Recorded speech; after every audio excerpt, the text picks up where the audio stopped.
Hello, everybody, and welcome to episode 10, I believe. 10. Ben 10, perhaps. 6, 7, 8, 9 makes 10.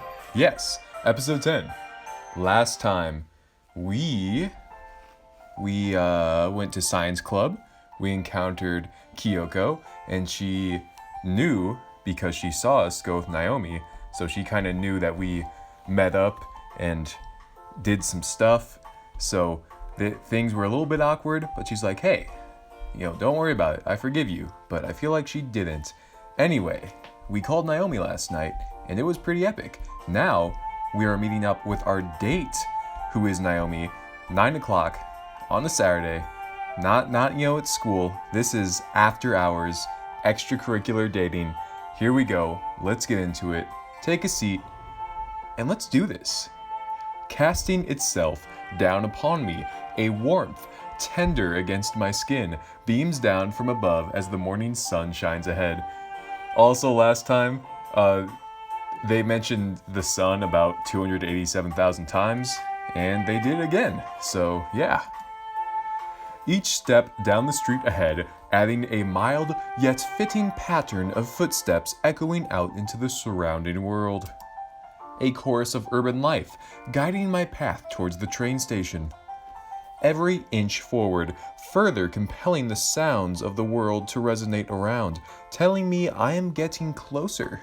For a Saturday, the path past the school is still surprisingly busy. Typically filled with students relinquishing their morning joy for another long day at school, the streets today act as the veins of our small yet still somehow busy town. Signs of life still aptly passing through, bringing the world into motion. Somehow slipping into those very patterns of motion, all I can do is idle around the school's entrance to wait for Naomi. Having known that it's more than likely that she'd still find the time to train before our rendezvous, meeting her here seemed like the better option, despite agreeing to meet at the station. With enough luck, she'll be finished in no time, all of her usual chirpy self ready to beckon me along throughout the day. I have a feeling that she can't wait to see me. Almost on cue, as if it were scripted, vibrations chime from deep within my pocket, a sure sign that someone's calling me. As long as it's not anything I need to take responsibility for, it'd be good to see who's calling. It's not like I'd given my number out to many people, but then again, having my parents drag me back home isn't that desirable, even on a day like this. Well, look who it is. Sliding it out from my pocket, a firm grip brings the screen to my face. With nothing more than a quick glance, it's more than clear that I should probably answer the call. It's Naomi. Knowing that it's more than likely that she's probably checking where I am, it's not too unreasonable to think she's on her way out anyway. Then again, bluntly refusing to answer is more than risky if it's her I'm dealing with. Why would who is playing through this game and they decide to decline the call? Like where do we go from there? Like like what route does that take you on? Is that like the retard route? Is there a retard achievement for this game? I'll probably get it if that's the case. Hey-ho! That's epic. You seem awfully cheerful. Really? Maybe because it's just such a nice day. The train station is really lovely. I might get into train spotting. What? Really? The Abukama Express line doesn't really offer much to look at. No? Who do you think I am? Some sort of weird loser? Wait, you're at the train station? Took you long enough. Falling silent, one can only assume Naomi had hung up. Given the switch to touchscreens in this digital age, it's disheartening to think that she hadn't slammed the phone down in a cliched tsundere manner. Then again, the fact she'd hung up in and of itself is more than worrying too. I can only fear the wrath that is to come, but nevertheless, I can't keep her waiting. Interesting. She doesn't look happy. Rocking side to side, the carriage gently sways as the wheels hit the tracks, the sounds of clanks and grinding of metal seeping through the ajar gaps of open windows. Oh, I didn't mean to do that. My apologies. Besides these mundane noises, silence flows through the train station. Through the train, caressing its only inhabitants, me and Naomi. Her milkers do look pretty plump and delicious today, I will say that. You'd think that it'd be more busy at this time of day, but fate has never been the one to sway in my favor. Before me, Naomi stares on with a disgruntled glare, a look of aggression as clear as day, coating her agitated face. Part of me wants to go over there and poke her cheeks, but I'd probably end up with a broken finger. Bro, I'd risk it all for those cheeks. She must be pretty upset, or even disgusted, to have chosen to sit on the opposite side of the train. What's the matter? Is something wrong? You're the matter. What have I done? I wouldn't be surprised if she came out with existing as an answer. From her, it's not so far-fetched, but even for her to be this vexed, clearly she's upset. Maybe it's because you're an idiot. It takes a real dumbass to wait around for me at school, even though I told you I'd be here. I thought you'd be in training. With an increasing scowl coated across her face, her residual beauty still shines through her aggressive expression. Despite these heated moments, hardly scathing her, it's a fact that Naomi has an emotive personality, one that really takes things to heart. Do you think it's easy for me standing around in broad daylight waiting for you to show up? People might think there's something going on. Yet she's more than fine being here in person with me, regardless of her idea to go on this date in the first place. Compared to yesterday, she really has changed her tone, but all in all, this is just a facade to cover up her true emotions, the ones which still hold on to her past. I'm sorry. For what? Making you wait around for me. I admit, I was pretty stupid, so you're welcome to call me an idiot. Stop acting different. You're creeping me out. Maybe it is different, but it's honest. To solve her problems with Kyoko, we can't let things like this hinder our progress. It's not as fun if you admit it. Raising her head with a smile, Naomi's eyes meet mine in a characteristically cliched manner. If this were some sort of dating game, I'm sure she'd go in for the kiss any second now. Ew. What?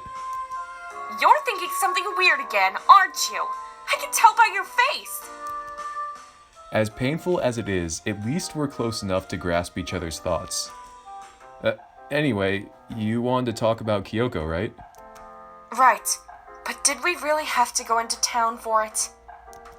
I bet you're treating this as some sort of a date, aren't you? Of course not. Well, maybe a little bit, but in all honesty, it'd be hard to live without a working pair of nuts. An athletic girl like her probably has a strong kick, what with all the running. Nevertheless, from spending time together, I can't really say I see her as the popular girl she once was, and still is to the masses of mindless pupils around the school. To me, she's more of a cliched tsundere, or rather, something along the lines of a friend. I can take some pride in that. Going into town was your idea anyway. I guess you're right. Anyway, come on. The train is about to stop. Right. Following her, I raise from the uncomfortable metro chairs. The shaking of the train throws me off balance as the carriage continues to rock in line with the tracks, the train continuing a sharp stop. Geez, I heard the gymnastics team is looking for more members. But what about the science club? But what about the science club? Okay, that's fair. That is what I sound like. You know I was only joking. Come on. Exiting the train, I've met with the sight of Naomi's hair dancing about in the now exposed wind. A sight of a girl turning her back on her past, only to be reaching her hands out towards it. Deep inside me, I can't help but follow her, despite her being the one looking to help for me. Looking to me for help. I'm retarded. I want to give her the push to reach her goals. Time for a drink break.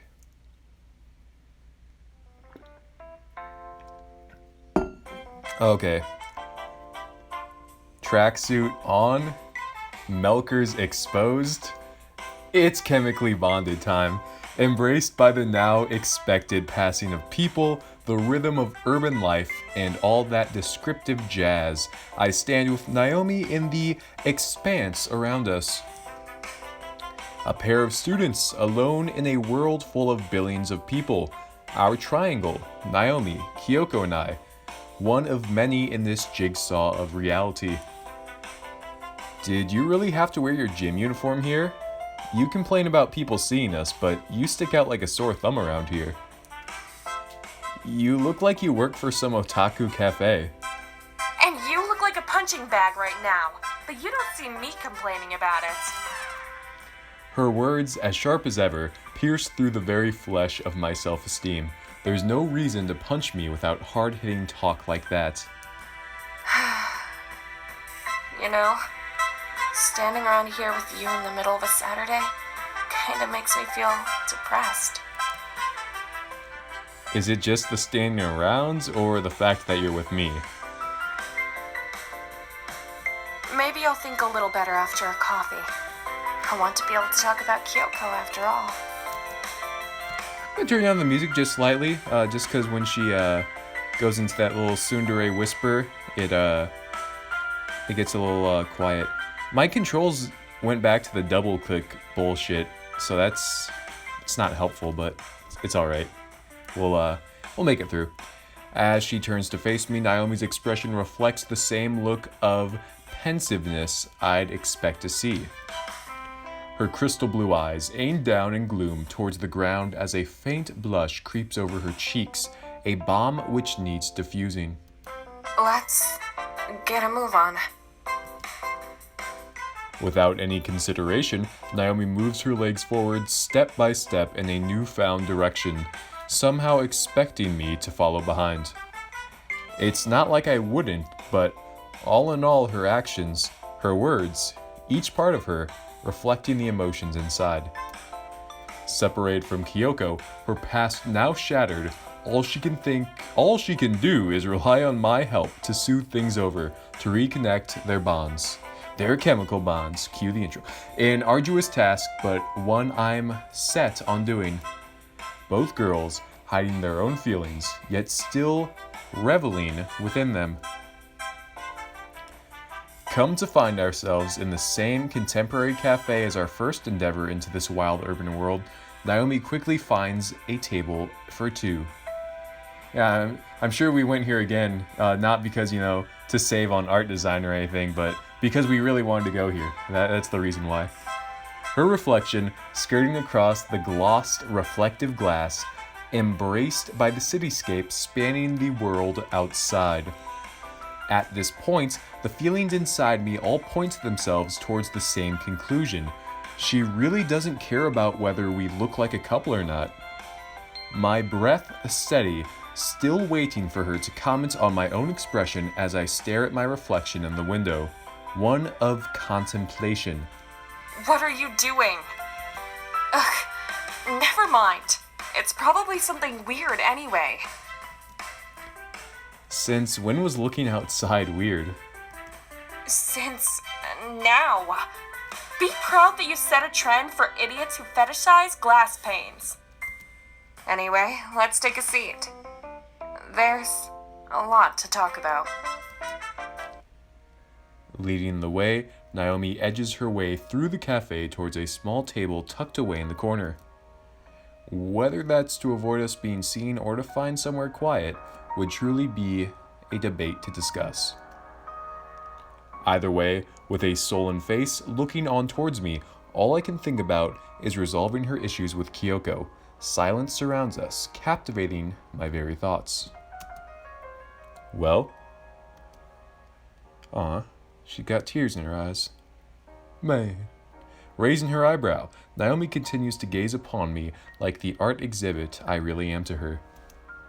Whether that's due to me being an idiot, an ass, or anything in between, Naomi remains fascinated.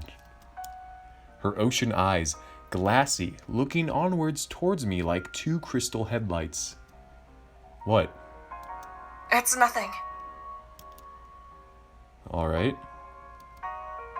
Naomi, still remaining in a solemn state, continues to direct her eyes down towards the floor, caught in her own thoughts. As she brushes her long auburn hair gently with her slim fingers, her vision quickly meets mine as she raises her sunken head. You have a plan to bring me and Kyoko together, right?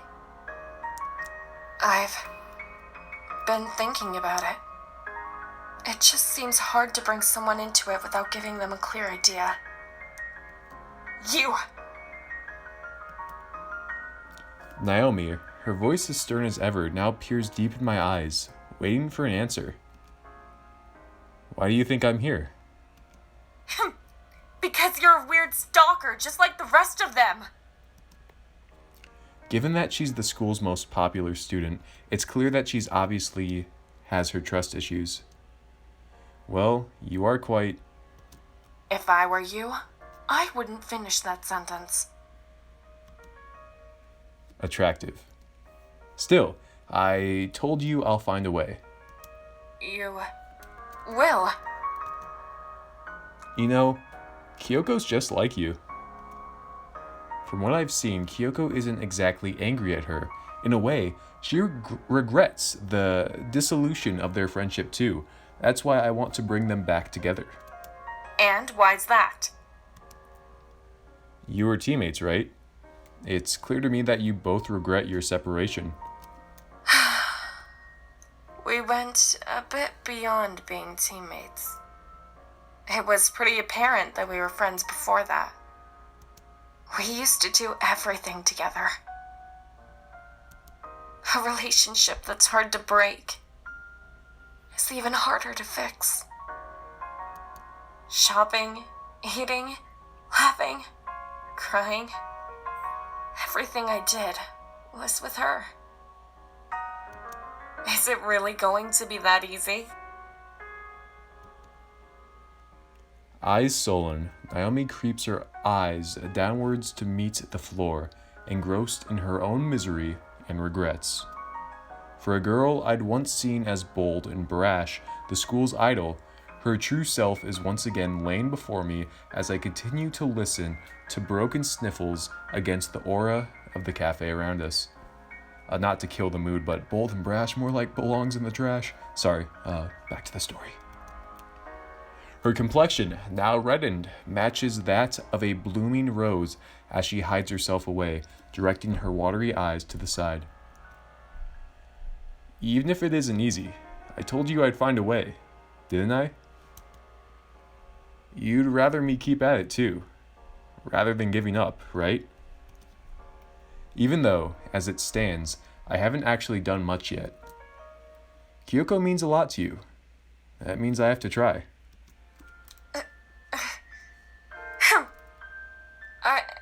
I guess you're right.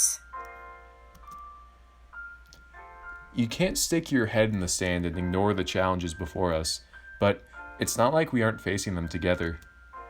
Reaching out across the small table between us, my hand rests upon Naomi's shoulder in condolence, a girl broken by her mistakes. Don't touch me! Stunned by the sudden change of personality, one I should have seen coming, my hand flinches up away from her shoulder, only to be brought back down once again by her own. It's okay. I appreciate it. I did drag you into this after all. This is like the number one thing like you wouldn't want to say. Your skin is pretty soft. Really? I try to take good care of it. Okay, that's not the direction I thought that was gonna go. Let's roll with it. Meeting my eyes with hers, Naomi peers towards me with an out-of-character smile plastered across her face. Yeah, that was really out of character. Her lips glossy, still moist from each tear which had meandered down her delicate face. Dude, if you use the word meandered in a sentence, I will suck your cock. Promise. Cute? Sure. Attractive even. As odd as it may seem, this is a side of her I'm only just being allowed to see. The side shown to friends. You can lift your hand up now. Sorry. Well, that was fun while it lasted. Taking what appears to be a final sip of her coffee, Naomi's lips wrap around the cup as she slowly gulps down the last of it. As for me, I'd finished mine a while ago. We should probably get going. What? As to reduce the chances of people seeing us? That's the least of my concerns right now. You're not that bad. We're in there. Ending her sentence with a smile, Naomi leaves me with a sight of beauty to contrast the sunken, urban landscape behind her, a world of color clashing against a concrete jungle. Any old fan of hers would kill me if they'd saw us, so perhaps reducing that chance is actually a good thing. Being able to talk to her, to learn more about her, the story of how we got here is a puzzle in and of itself. Nevertheless, to see a smile like that, it can only make my day when compared to her sorrowed state, surrounded by thoughts of Kyoko, the thoughts of their relationship. Despite Kyoko's own feelings, tapping into the power of their bond is still going to be a challenge, a minefield of misunderstandings and misintentions. That's kind of nice, I guess. The fact she's able to warm up to me, being able to talk to me like this, that's the nicer fact. I'm still not sitting next to you on the train, though. Epic. Transition time, water time.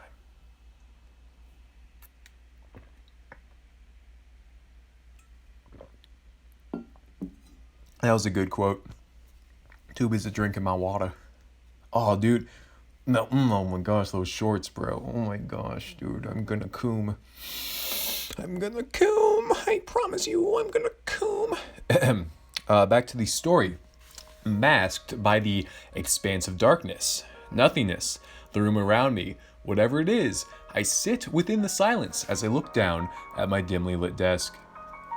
Papers strewn haphazardly with no care for their contents, an ounce of work never to be done. I'm sure it's a sight every student is used to seeing. Surely Kyoko has had a lazy day too, right? No matter how long I mull over the details for, it's still pretty cliched to say that I don't want to do my homework. Yesterday, as eventful as any Saturday has ever been, what with hanging out with the girl I just met, doesn't particularly stand out anymore given my now settled relationship with Kyoko and Naomi. Calling myself their friend, it's not far-fetched, especially if I'm going to be the one who fixes the broken bonds laid strewn between them. That too, another cliche, is just something I'll have to bear with. It isn't my plan to be their knight in shining armor, but with Kyoko herself blocking out Naomi's calls, and her too diminishing in confidence to confront her. It's no doubt someone beyond their connections had to get involved. It just so happened to be me, A small gust skirts through the room from the window, flapping about the papers before me as I loosely stare at a video beamed back from my laptop screen. Nutbusters 4, Revenge of the Midgets. A comedy show topped off with the classic straight man and wise guy routine. It's enough of a distraction, but it's not keeping me interested. Inevitably, I go flaccid. My hand stretches out against the dust-filled air towards the phone on my desk, bringing it back through the warm evening light towards my face. As typical as it is for someone my age, captivated by life in the digital world, I can't help but go further. I want to talk to one of them. Whether that's the energetic brunette scientist I've become so accustomed to, or the brash but somehow cute tsundere I've agreed to help out. I wouldn't really mind. Getting the chance to speak to any girl like this on the weekend is a thing to value itself, even in light of yesterday's events. As sad as that may sound, I'm their friend. It's something I want to do. Looking out through the window, my eyes peer around the contrasted view of the now golden sunlight against the cool green leaves of the tree beyond me. They just had to bring the sunlight into this. I knew it. I knew it was coming. It was just a matter of time. Fluttering in the wind, moved by even the slightest of actions, the slightest of problems. In a way, these leaves, they reflect a girl shrouded in the troubles of her past, clinging on to those very memories only to be strewn by a passionate gust, one strong enough to sever those bonds. Our visit to the city yesterday, those moments in which Naomi cast her true nature out to me, all of it was shrouded in her doubt. Oh my gosh, I just feel like there's so many big words there. I need some water, man. Okay, here we go. Back at it. Confused about the direction her life is going in, wanting to protect the thing that meant the most to her. A friend. At the end of the day, as much as she'd hate to admit it, Naomi is my friend too. Seeing those tears only hurt us both. With the wood of my chair smacking lightly onto my back, all I can do is relax as a small chuckle bellows out of my mouth. It's funny to think that it's as easy as a phone call to spend the day with the school's top idol, all the while retorting my dumb-ass jokes with her own cute and embarrassed quips. You know, it's customary to buy drinks for the girl. That's only stereotypically true on dates anyway, unless that's what you consider this. What? No! I could probably have a better time on my own than with you anyway. I don't know how to interpret that. I didn't mean it like that, you idiot! That was a nice flashback. Reminiscing over that crimson blush that coated her smooth cheeks. Nice. All I can do is listen to my own racing heartbeat. An innate response of both reveling in her beauty and cowering in the thought of what she'd to do if she could read my thoughts. Surprisingly, I'm resting my hands between my legs for some unknown reason. I think I know the reason. Regardless, the feelings inside my now all... I think that's supposed to be me. Regardless, the feelings inside me now all... What the fuck is the sentence? I'm gonna make up my own sentence. Regardless, the feelings inside me now all lead me in the same direction, each one wanting the same thing. There we go. I want to learn more about her. Naomi, a brash and dominant girl to any old bystander, hiding her inner feelings with an ongoing facade as she lives in fear of her own mistakes and shortcomings. She used to be friends with Kyoko, still holding those feelings true to her heart. It's that past which I want to know, a past she needs to come to terms with. All I need to do is get Kyoko on board. Ooh, decision time yet again, fellas. Why is her phone always on 68%, and why is it always 317? Like, what? Like, couldn't they just, like, is that a big fix for this game? Like, what the? This is my major complaint with the game. The battery's always 68%. For that reason, 9.2 out of 10. Could be a 10 if they fix the battery. With my phone screen still before my face, the cool white glow contrasting against the amber shades of light, seeping through against the midst of trees beyond my window, I take the step forward to make the call out to her.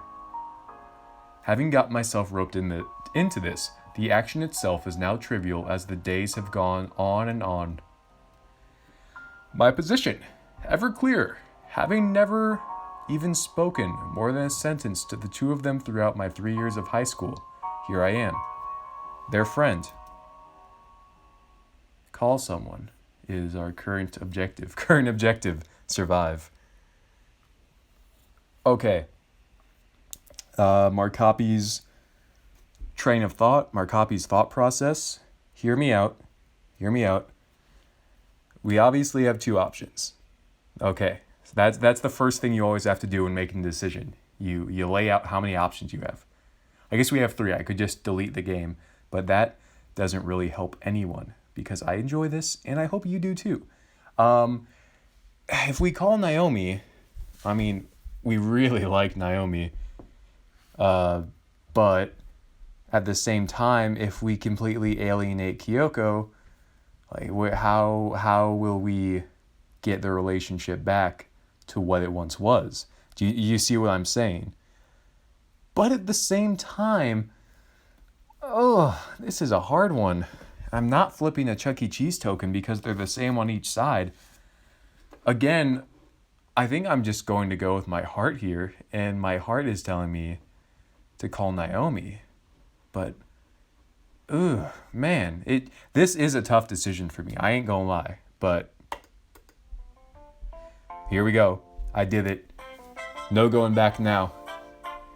Okay, for a fact, it's undoubtable that the only reason I'm contemplating this is because of Naomi. She's the only one who's more willing to talk about her whole ordeal. So really, she's my best shot at actually learning anything helpful to get Kyoko to trust her again. That, and for some reason, I'm compelled to talk to her too. Despite how obvious it is, she'll probably answer the phone in disgust or even reject my call. I still like spending time with her. She's proven herself to have a softer side, a side filled with honesty and custard, holding her feelings to her heart. It's that side of her I want to understand, I want to get closer to. Naomi, caught up in their past, clearly has a lot on her mind regarding Kyoko. The chains of her mistakes, shackling her heart, pulling tighter on her emotions. There must be more to those very connections that keep her so held back. Spending more time with her too wouldn't be a bad thing. She's the most popular girl in the school. Even some of the girls are after a piece of her. Let me get a crumb of that. But I can't really see her like that. She's more a friend that enjoys bullying me. Not that I'm a masochist or anything. Watching the phone continue to dial, I anxiously wait for Naomi to pick up the line, each second ticking away, building up tension within my body.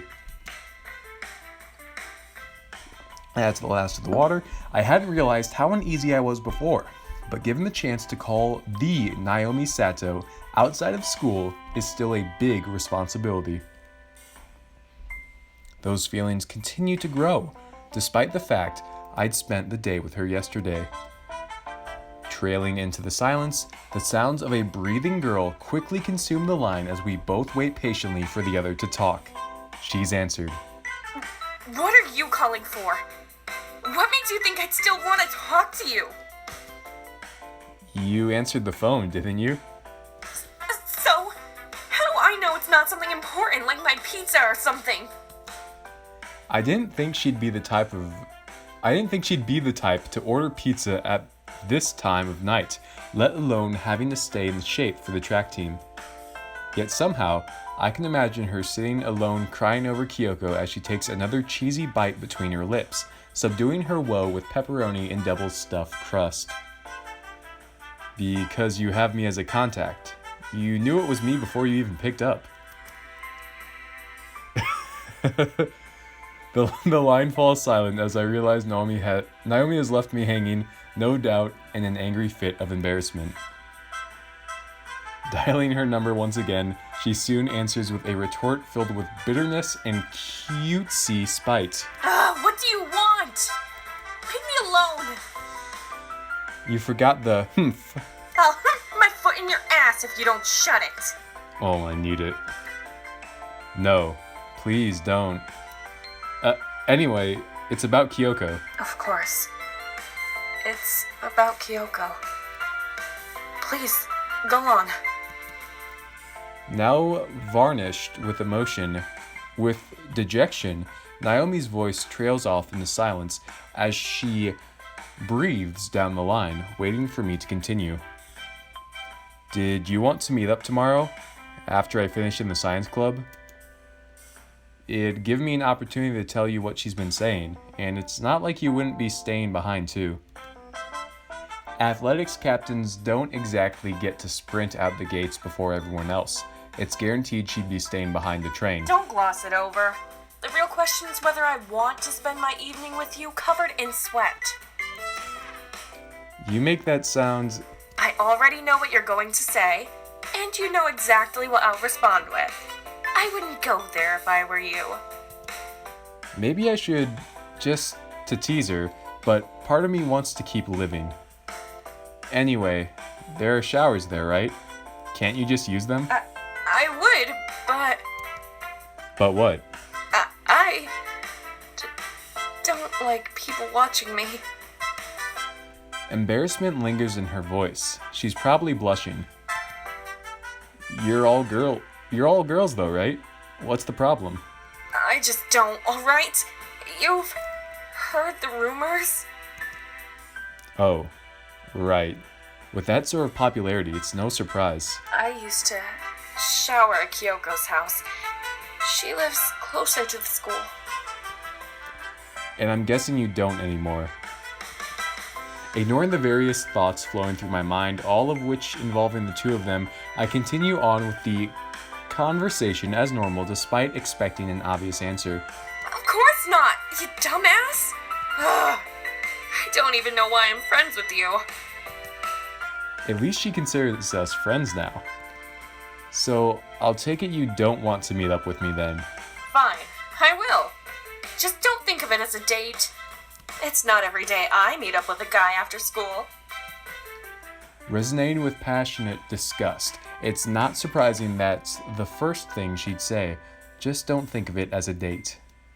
If I did, I'm sure she'd kill me, but I can't help but feel that dating her wouldn't be a bad thing, even if I had to put up with being the most hated guy in school. It's settled then. I'll meet you tomorrow after club activities. Whatever, it's about time. Speaking to you is starting to make me feel sick. That and dinner's almost ready. Gotta get that protein after all. I thought you were having a pizza. You do know you can track where your pizza is, right? What year do you think it is? Falling to silence once again, it's more than apparent Naomi has hung up on me for the second time. However, there's no need to call her back. The glow from the screen keeping the room alight, I look onwards at her contact picture, nothing more than an awkward smile. Her cheeks rosy, eyes pointed straight at the camera. She's the one who put it there, so surely she could have taken a less generic photo. Nevertheless, looking onwards towards her, I can't help but feel a sense of relief in my heart, a lingering feeling inside, growing, yet still unknown. I guess that's a part of becoming friends. Tell you what, everybody, things are looking pretty good because we get to go to the science club, then meet Naomi, so no one's let down by our decisions. So that's pretty epic. So I think it was a good idea to call Naomi in this case, so I'm going to chalk that up as a win for us. Phone's still at 68%, by the way, in case you're wondering. By the way, we went a little longer than usual. I'm going to call it an episode right here. I thought this was a pretty good episode. A great one, deserving of a like. So if you would, please like, comment, and subscribe. And as always, Help me find a girlfriend. And bye-bye.